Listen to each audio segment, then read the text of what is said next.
నమస్కారం రమ్మగారు. నమస్తే జయ. రమ్మగారు, 9 రోజులు, 9 అవతారాలు, 9 నైవేద్యాలు.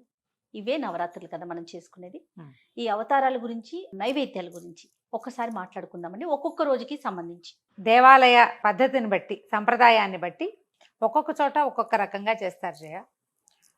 దుర్గ గుడిలో ఒక రకం చేస్తారు. అవునండి. ఇక్కడ కనకదుర్గ గుడి అమ్మవారి దేవస్థానం, దుర్గామల్లేశ్వర స్వామి దేవస్థానంలో ఒక రకం, పెద్దమ్మవారి దేవాలయంలో ఒక రకం.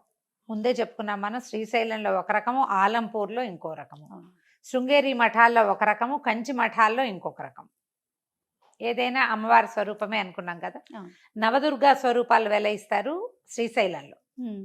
శైలపుత్రి, బ్రహ్మచారిణి, చంద్రఘంట, కూష్మాండ, హ్మ్. ఈ స్వరూపాలలో స్కందమాత, కాత్యాయని ఆ Hmm. స్వరూపాలు చేస్తారు. హ్మ్. దానికి ప్రత్యేకంగా ఈవిడ ఇలా ఉంటుందని శ్లోకాలు కూడా ఉన్నాయి. హ్మ్. ఆ శ్లోకం ప్రకారం ఆ సౌందర్యాన్ని ఆవిడ ఎలా ఉంటుందో స్వరూపం చూపిస్తారు. హ్మ్. మనకి దుర్గాదేవి జనరల్ అన్ని దేవస్థానాల్లో చేసేది ఏంటంటే, మొదటి రోజున బాలా త్రిపుర సుందరి, హ్మ్. బాలా స్వరూపంలో ఉంటుంది అమ్మవారు. మొదటి రోజు కాబట్టి పాడ్యమి నాడు బాల త్రిపుర సుందరి వేరు, బాలా త్రిపుర సుందరి వేరు. ఆ. త్రిపుర సుందరి మళ్ళీ వస్తుంది, అవునండి. లలితా త్రిపుర సుందరి మళ్ళీ వస్తుంది. ఆ. ఈ బాలా త్రిపుర సుందరిగా అవతారం వేసి మొదటి రోజున ఒక్కొక్క చోట ఒక్కొక్క రకం నైవేద్యం పెడతారు. హుహు. ఈ బాలకి పసుపు రంగు వస్త్రాలు సమర్పిస్తారు, పసుపు రంగు గాజులు, కొన్ని చోట్ల ఎరుపు. ఇవేంటంటే ప్రాంత భేదం వల్ల కొంచెం కొంచెం మారుతాయి. నేను నా పద్ధతే చెప్తున్నాను. అట్లానేనండి. మీరు అనుసరించే విధానం. బాలా త్రిపుర సుందరికి పసుపు రంగు వస్త్రము, పసుపు రంగు గాజులు. మనం ఆ వస్త్రం సమర్పయామి, అలంకారాన్ని సమర్పయామి అని చెప్తాం. అవునండి. ఆ అలంకారాలు సమర్పించేటప్పుడు మనం సులువుగా చేసే అలంకారాలు ఏంటంటే మట్టి గాజులు కొనుక్కోవటం, గాజులు, వస్త్రం. ఈ వస్త్రము గాజులు ఏం చెయ్యాలి అని మీకు అనుమానంగా ఉంటుంది. అవునండి. ఎప్పుడు అందరికీ అదే ప్రశ్న. మీరే ఉంచుకుని వాడుకోవచ్చు ఒకటి. ఇంటికి వచ్చిన ముత్తైదువులకి ఇవి రేపు వస్తారు కదా, ఇవాళ వస్త్రం తీసి రేపు వాళ్ళకి పెట్టేసుకోవచ్చు. ఈ రోజు నేను అలాగే చేస్తాను. ఆహాహా. ఎవరైనా వస్తే ముందు రోజు వస్త్రం అవి తీసి పక్కన పెట్టుకుంటాం కదా, ఎవరైనా వస్తే ఆ వస్త్రం ఆ గాజులు వాళ్ళ ముత్తైదు చేతిలో పెడతా. వారినే లలితాదేవిగా భావించి మొదటి రోజున ఈవిడ, తర్వాత రెండో రోజు గాయత్రి. మన వరస కొంచెం ముందు వెనక అవుతుంది. తర్వాత గాయత్రీ దేవికి ఏంటంటే ఆకుపచ్చటి వస్త్రము, ఆకుపచ్చని గాజులు, ఆమె కోసం అల్లపు గారెలు అట్లా చేస్తారు. అల్లం వేసిన గారెలు, హుహుహు. మినపప్పు గారెలు అని చేస్తాం కదా, అల్లం వేసుకుంటాం. అల్లపు గారెలు చేసుకోవచ్చు. ఇప్పుడు వీటిల్లో పాటుగా మనం ప్రతిరోజు విధిగా కొన్ని పదార్థాలు పెట్టాలి అమ్మవారికి. ఏంటంటే మనము పూజ చేసే విధానాన్ని బట్టి మనం చాలా లలిత శాస్త్రం చదువుతాము, మళ్ళీ బాలా త్రిపుర సుందరికి స్తోత్రం చదివి, ఇంకేమిటో స్తోత్రాలు చదివి, బోల్డంత పుష్పార్చన, కుంకుమార్చన, అవునవును. నామానికి కుంకుమ ఇలా వేసేస్తాం అవును. కదా. నివేదన బాగా చేయాలమ్మా. ఓ. ఈ నివేదనలో మనం ఏ పదార్థం చెప్పామో అది ఊరికి ఇంత చేసి పెట్టడం కాకుండా, హ్మ్. మీరు విశేషంగా చేసేటప్పుడు హ్మ్. ప్రతిరోజున అంటే మీరు చేసేదాన్ని బట్టి చేసుకోండి. ఓకే. ఎక్కువ చేసేటట్టయితే మనం చాలాసేపు పూజ చేసుకుంటాం, బోళ్ళంత పుష్పార్చన చేస్తాం, బోళ్ళన్ని కుంకుమార్చన చాలా చేస్తామంటే ప్రతిరోజు నియమంగా అమ్మవారికి పెసరపప్పు, వడపప్పు, పానకము నివేదన పెట్టండి ఒకటి. తర్వాత కొబ్బరికాయ కొట్టడం, అరటిపళ్ళు లాంటివి ఫల నివేదన. వీటితో పాటుగా పులగం నియమంగా చేసుకోవాలి. హుహు. బియ్యము, పెసరపప్పు, ఒక్క చిటికెడు పసుపు వేసి వండేయటం. అది మనం అన్నంలాగా తినేసేయచ్చు, ప్రసాదం లాగానే కాదు. అందులో మామూలు కూర పులుసు అన్ని కలుపుకొని అన్నం భోజనం లాగా చేయొచ్చు. ఈ ఒట్టి అన్నం కాకుండా అందులో కొంచెం పెసరపప్పు, ఒక చిటికెడు పసుపు, ఒక చిటికెడు ఉప్పు వేస్తే అన్నం పూర్తి స్థాయి పులగం తయారైపోతుంది. పులగం అన్నం చేసే విధానం కూడా ఉంటుంది, అది కూడా చేయొచ్చు. మనం గాయత్రికి అల్లపు గారెలే కాకుండా మనం ఇది చేస్తాం కదా, మన ముద్గోదనం అంటారు, ఏమంటారు దాన్ని, పెసరపప్పు కట్టు పొంగలి కూడా చేసుకోవచ్చు. అన్నపూర్ణాదేవికి కొబ్బరి అన్నం నివేదన చేస్తారు మూడో రోజు. ఈ అన్నపూర్ణాదేవి రోజున అన్నపూర్ణాష్టకం చదువుకుంటాం, ఎంత బాగుంటుందో. అన్నపూర్ణాష్టకం మహా బాగుంటుంది. అమ్మవారికి అది చదువుకోవటం. కొంచెం లేత రంగు వస్త్ర సమర్పణ చేస్తాం. మరి తెల్లటి తెలుపు కాకుండా జాజిపూ రంగు, కొంచెం లేత పసుపు రంగులు అవి నివేదన చేయటం. కొబ్బరి అన్నము, పెరుగన్నం దద్దోజనం చేయొచ్చు కానీ పసుపుగా చేయకూడదు అంటారు. నేనైతే కొబ్బరి అన్నమే చేస్తున్నాను. తర్వాత ఏమో నాలుగో రోజుకి మహాలక్ష్మిని అవతారం చేసుకోవచ్చు. ఇది మహాలక్ష్మీదేవికి ఏంటంటే చక్కటిది పసుపు వస్త్రం, ఆవిడకి ఇష్టం. ఎందుకంటే విష్ణుమూర్తి ఆయన ఎక్కువగా పీతాంబరధారిగా కనిపిస్తాడు, పచ్చటి బట్ట కట్టుకున్నవాడిగా కనిపిస్తాడు. అందుకదా పసుపు వస్త్రం సమర్పించడం, పసుపు రంగు గాజులు సమర్పించడం, ఈవిడికి రవ్వ కేసరి ఒకటి పెడతారు ఒక నియమంగా. లేకపోతే శనగపప్పు లక్ష్మీదేవికి ప్రీతి అని చెప్తారు. అందుకని మనం బూరెలు చేస్తాం కదా, శనగపప్పు బూరెలు మనం పూర్ణాలు చేసుకుంటాం కదా, శనగపప్పు ఆమెకి ఇష్టము అని చెప్తారు. రవ కేసరి కానీ శనగపప్పు బూరెలు కానీ చేసుకోవచ్చు. తర్వాత 5వ రోజున లలితాదేవి అని చెప్తారు. బాలా త్రిపుర సుందరి కాకుండా ఇప్పుడు లలితా త్రిపుర సుందరి అవతారం వేస్తారు ఈ రోజున. ఈ లలితా త్రిపుర సుందరికి ఏంటంటే ఈమెకి ఉపాంగ లలితావ్రతం అని చెప్తారు. లలితా పంచమి ఆ రోజున 5. ఈ పంచమి నాడు మనము ఒకవేళ ముందు రోజుల్లో మొదలు పెట్టలేదనుకో, అసలు ఇలా చెయ్యం మనం. పంచమి నాడు ఒక్కరోజు లలితా త్రిపుర సుందరి లలితా సహస్రనామం చదువుకోవచ్చు మనం. చేయలేకపోతే 9 రోజులు చేయలేం, ఆఖరి రోజు చేస్తాం. పంచమి నాడు ఖాళీగా దొరికితే పంచమి నాడు చేసుకోవచ్చు. ఇలా ఉపాంగ లలితా వ్రతం చాలా బాగుంటుంది, చాలా మంచిదట. ఈ రోజున లలితా వ్రతం చేసుకుంటే, వ్రతం అంటూ ఏం పెద్దగా చేయలేకపోతాం.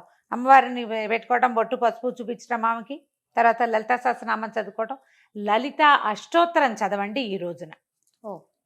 సహస్రనామం కంటే కూడా అష్టోత్తరం చాలా బరువుగా ఉంటాయి, తేలిగ్గా ఉండదు. నామాలు భలే బాగుంటాయి, పెద్ద పెద్ద సమాసాలు, చాలా పెద్ద పెద్ద నామాలు. లలిత అష్టోత్తరం చదువుకోవటం. ఈ లలితాదేవికి గుడాన్నము శాకాన్నము పెట్టచ్చు. శాకాన్నం అంటే కూరలు అవి వేసి మనం మన ఎలా అంటే కలగలుపు అన్నం అన్నమాట. పులుపు వేయం అందులో, అన్ని కూరలు వేసి బిర్యానీ చేస్తారు. మసాలా ఉల్లిపాయలు అవి వేయకుండా శాకాన్నం కూరలతోటి అన్నం వండుకోవటం. ఈ మలయాళీస్ వాళ్ళు అవియల్ అని చేస్తారు, కొబ్బరి పాలు పోసి కూర ముక్కలతో. అది మనం అన్నంతో పాటు వండి పెట్టచ్చు. గుడ అన్నం పెట్టచ్చు, బియ్యము బెల్లము కలిపి వండుకుంటాం. పాయసం అయితే ఏం చేస్తాం మనము, పాలు పోస్తాం కదా పరమాన్నంలో, పాలు పోసుకుంటాం. ఇక్కడ పాలు పొయ్యకుండా బెల్లము అన్నం గుడాన్నం చేస్తాం. అది కూడా ఒక ప్రత్యేకమైన నివేదన, చక్కగా చేసుకోవచ్చు అది కూడా. తర్వాత ఏమైంది, మూలా నక్షత్రం వస్తుంది. మూలా నక్షత్రం నాడు సరస్వతి పూజ చేసుకుంటాం. కొంత విశేషంగా చేస్తాం కదా, విశేషంగా చేస్తాం. ఈ మూలా నక్షత్రపు ప్రత్యేకత ఏంటంటే అమ్మవారికి తెల్లని వస్త్రం, అంటే తెల్లటి ఎవరికి పెట్టం మనం. అందుకని తెలుపు మీద ఏదైనా డిజైన్ ఉన్నది పెట్టుకోండి.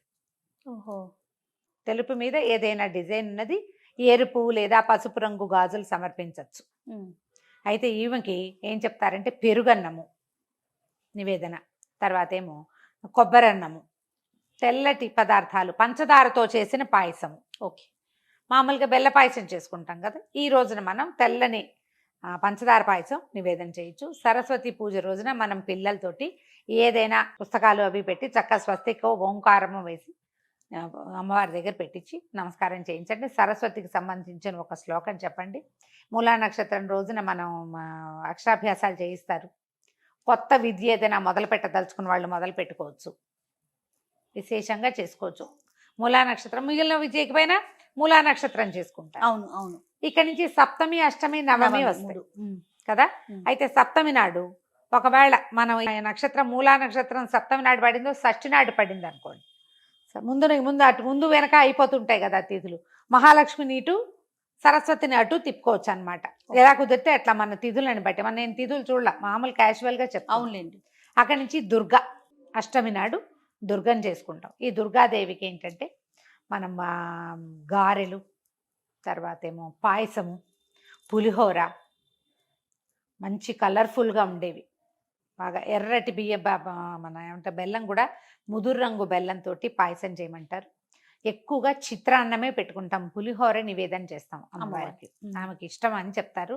ఎంత ఎక్కువ చేయగలిగితే అంత మంచిది. కొద్దిగా ఇంత కలపటం కాకుండా నిమ్మకాయతో కాదు, చింతపండుతోటే చేసుకుంటాం. అక్కడి నుంచి ఈ అమ్మవారికి ఎరుపు వస్త్రం, ఎర్రని వస్త్రము, ఎర్రని గాజులు దుర్గకి సమర్పిస్తాం. అక్కడి తర్వాత రోజు మహర్నవమి. ఈ రోజున అమ్మవారు కాళరాత్రి స్వరూపంలో దర్శనమిస్తుంది. మహాకాళి స్వరూపాన్ని కూడా ఎరుపు వస్త్రాలు, ఎరుపు గాజులు. నలుపు అని చెప్తారు, అమ్మవారిని భీకర స్వరూపంలో వెలయిస్తారు. మనం ఆ రోజున మహాకాళి ఏం చదువుకుంటాం, మహిషాసుర మర్దిని స్తోత్రము అలాంటివి చదువుకోవచ్చు. ఆయుధ పూజలు చేస్తారు. మహానవమి నాడు ఆయుధ పూజ చేసే అలవాటు ఉంటే విజయదశమి నాడు చేసుకోవచ్చు, మహానవమి నాడు చేసుకోవచ్చు. ఈ నవమి అమ్మవారి కాళరాత్రి స్వరూపంతో ఇది పూర్తయిపోతుంది. అమ్మవారికి మహానవమి నాడు గారెలు నివేదన చేస్తారు. మినుము మంచిది. మినుము ఏంటంటే ఐరన్, తర్వాత ఏమో మాంసంతో సమానమైన ఆహారంగా చెప్పబడుతుంది. ఎక్కువ బలం కలిగింది కాబట్టి మినప వడలు కాకపోతే అలసంద వడలు కూడా చేసి పెట్టచ్చు. ఇప్పుడు ఈ రోజున అలసందలు ఉంటే అలసందల వడలు కూడా చేసి పెట్టచ్చు. కానీ మనం రోజు విధిగా చేసేటువంటి పానకము అవన్నీ ఉన్నాయిగా, అవన్నీ అప్లై చేసేయటమే అవన్నీ. ఇక చివరి రోజు ఈ 9 రోజులు ఇదైతే 10వ రోజున అపరాజిత పూజ చేసుకుంటాం. ఇది 10 లేదు ఈసారి, బహుశా 9, 10 కలిపే వచ్చేసి ఉంటాయి. చాలా దేవాలయాల్లో ఉదయకాలం మహిషాసురమర్దిని స్వరూపం కాళిక మహాకాళిక వేసి రాజరాజేశ్వరి స్వరూపాన్ని వేస్తారు. అపరాజిత అంటే రాజరాజేశ్వరి స్వరూపం, స్థిమితమైన స్వరూపంలో కూర్చుని ఉన్న అమ్మవారు. ఈ అపరాజిత పూజ చేసేటప్పుడు ఈ అమ్మవారికి చక్కెర పొంగలి, దధ్యోదనము, పాయసము, చిత్రాన్నము, పులిహోర, ఇలా అన్ని రకాల నివేదనలు. వీటితో పాటు మనము పులుసు అన్నం చేస్తాం, సాంబార్ అన్నము అలాంటిది, కదంబ సాదం అంటాం. కదంబము, చక్కెర పొంగలి మెయిన్ ఈ రోజున చేసుకుంటాం అన్ని రకాల కూరగాయలతోటి. ఈ మధ్యలో ఏం చేస్తారంటే ఒక్కొక్క రోజున మనకి తిథి అవి సరిగా కుదరకపోతే శాకంబరి అమ్మవారి స్వరూపాన్ని కూడా వేస్తారు. అవునవును, శాకంబరిని వేస్తారు. శాకంబరిని ఏది రోజైనా ఒకవేళ మనకి అవతారాల్లో ఒక రోజు చేయాలని అనిపిస్తే కనుక మనం సప్తమి నాడు శాకంబరిని చేసుకోవచ్చు. ఆ రోజున అమ్మవారికి కూరలతో చేసిన ఈ సాంబార్ అన్నాన్ని ఆ రోజున అన్ని రకాల కూరలు వేసి అమ్మవారి అలంకరణ కూడా అలాగే చేస్తారు కదా. అలాగే చేస్తారు, కూరగాయలన్నీ పెడతారు. మనం ఈ వీటితో పాటు దానాలు ఈ 10 రోజుల్లో మనం విశేషంగా అలంకరణ సామాగ్రి, పువ్వులు, తర్వాత పళ్ళు, వస్త్రాలు విశేషంగా ఇచ్చుకోవచ్చు. దీన్ని దాన ప్రక్రియగా భావించద్దు. తీసుకుంటే మనకి ఏదైనా అవుతుంది ఇలాంటి భావాల్లోకి వెళ్ళబోకండి. ఇది తాంబూలంగా వాయనంగానే వాళ్ళు ఇవ్వాలి, వీళ్ళు తీసుకోవాలి. ఒకే రకం చీరలైనా పర్వాలేదు, డజన్ల కొద్ది ఎర్ర చీరలు పెట్టే వాళ్ళు కూడా కనపడతారు. విశేషంగా ఎరుపు రంగు వస్త్రాల ప్రధానము ఈ కాలంలో చాలా మంచిది. ఎర్రటి గాజులు, ఎర్రటి వస్త్రాలు, ఈ తిలకాలు బొట్టు పెట్టుకునేవి, కాటుకు పెట్టుకునేవి, తర్వాత చేతులకు వేసుకునేవి, ఏవైనా అలంకరణ సామాగ్రి ఏవైనా సరే, ఏవైనా ఈ 10 రోజుల్లో మీరు ఒక ముత్తైదువు కానీ ఒక బాలికకు కానీ ఇస్తే సాక్షాత్తు అమ్మవారికి ఇచ్చినట్టే. ఓకే, ఇలా చేసుకోవచ్చు. వీటిలలో ఇప్పుడు నేను చెప్పిన ఈ పదార్థాలలో ఒక్కొక్క రోజు పాలపూరీలు చేస్తాం, శనగపిండితోటి బజ్జీలు లాంటివి చేయొచ్చు.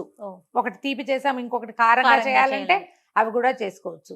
తర్వాత ఏమో ఈ మన మహానవమి నాడు మినపసున్ని నివేదన చేసుకోవచ్చు అమ్మవారికి. లక్ష్మీదేవి అవతారం రోజున శనగపిండితోటి తీపి మన బూందీ లడ్డూలు చేసుకోవచ్చు. మీ శక్తి అనుసారం ఏదైనా చేసుకోవచ్చు. ఇవి నేను చేస్తున్నవి చెప్తున్నాను. ఇవి ఏంటంటే కొన్ని ఒక్కోసారి అటు ఇటుగా అవుతూ ఉంటాయి. అవునవును, దేవాలయాల్లో కూడా ఒక్కొక్కసారి ఒక్కో చోట ఒక్కో రకం కనపడుతుంది. మనం ఏదో ఒక విధానాన్ని ఒక అవలంబన పెట్టుకోవటం, దాని ప్రకారం వెళ్ళిపోవటం అంతే. నివేదన చేయటం ముఖ్యం. కామన్ నివేదన ప్రతిరోజు పెసరపప్పు, పానకము, పులగము, తప్పనిసరి పళ్ళు, కొబ్బరికాయలు, ఇవి సామాన్యంగా చేసుకునేవి. వాటితో పాటు ఇవి ఇంకా అమెండ్మెంట్లు కావాలంటే మనం వంట చేసేసుకోవటం, అన్నం, కూర, పప్పు, పులుసు అన్ని పళ్ళెంలో చక్కగా అన్ని పదార్థాలు వేసి మహానివేదన కూడా చేసుకోవచ్చు. ఆ కంచంలో పప్పు, కూర, పులుసు, చారు, ఒక బిళ్ళ పెరుగు, నెయ్యేసి ఓ బెల్లం ముక్క పెట్టి అన్నంలో చక్కగా నెయ్యేసి అవి ఒక మంచినీళ్ళ గ్లాస్తో సహా తీసుకెళ్ళి అమ్మవారి ముందు పెట్టి, ఇదిగో ఇవాళ నివేదన ఇది, నేను ఇవి చేసుకున్నాను. మీరు ఇవేమి విశేషాలు చేయలేకపోతే అన్న నివేదన చేయండి. ఎంత అద్భుతమైన నివేదనో అది. అరటిపండు పొలిచి దాంతోపాటు పక్కన పెట్టడం, చూపించటం ఎంత బాగుందో చూడు, అద్భుతం కదండి. ఎలా కుదిరితే అట్లా చేసుకోండి అమ్మా. ఇదే చెయ్యాలి, ఇలాగే చెయ్యాలని కాదు, అసలు చేయాలి అంతే. అది నియమంగా పెట్టుకోవటం, అదొక్కటి నియమంగా పెట్టుకుని పండగ చక్కగా జరుపుకోండి. పిల్ల పాపలతో హాయిగా ఉందాం. సంతోషం రమ్మ గారు. నమస్తే. నమస్తే.